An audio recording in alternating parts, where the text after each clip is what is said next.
Wallace. I will be reciting 1 Kings chapter 18.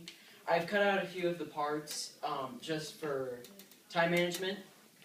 There are three main people in my story. There is Elisha, and when I am Elisha, I will be wearing a coonskin hat and I will be using a booming voice.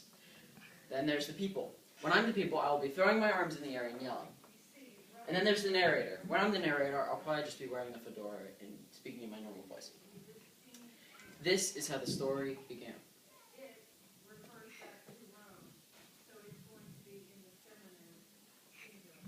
You have abandoned the Lord's commandments and followed the Baals. Now summon the people from all over Israel to meet me on Mount Carmel. Bring also the 450 prophets of Baal and the 400 prophets of Ezrael, who eat at Jezebel's table.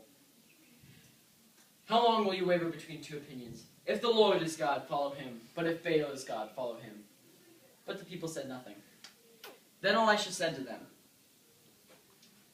Get 2 bulls for us. Let them choose one for themselves and prepare it.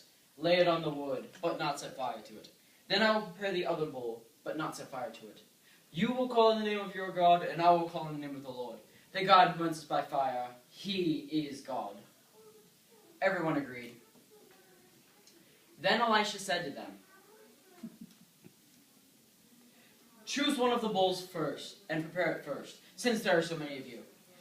Call in the name of your God, but do not light the fire. The prophets of Baal and Asherah did this. They took the bull given to them, cut it into pieces, and laid it on the wood. Then they called on the name of Baal from morning till noon. "Ho, Baal, answer us!" they cried.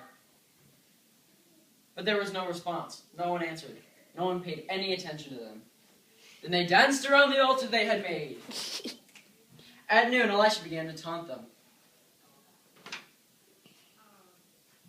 "Shout louder," he said. "Surely he is a god. Perhaps he is in deep thought, or busy, or traveling. Maybe he is sleeping and must be awakened." Ha ha. So they continued their frantic prophesying and called louder and shouted louder. And they cut themselves with swords and spears, as was their custom, until their blood flowed. Midday passed. They continued their frantic prophesying. They called on the name of Baal, but there was no response. No one answered. No one paid any attention to them. Then Elisha said to them, "Come here to me." They came.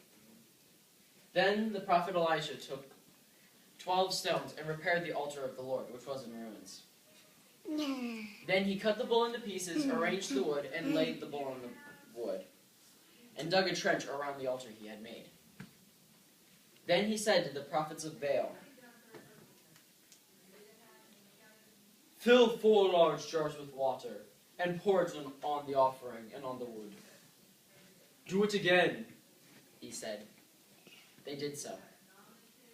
"Do it a 3rd time," he ordered.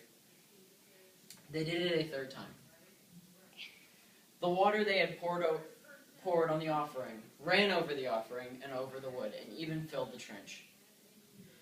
Then the time of the evening sacrifice came, and the prophet Elijah stepped forward to pray.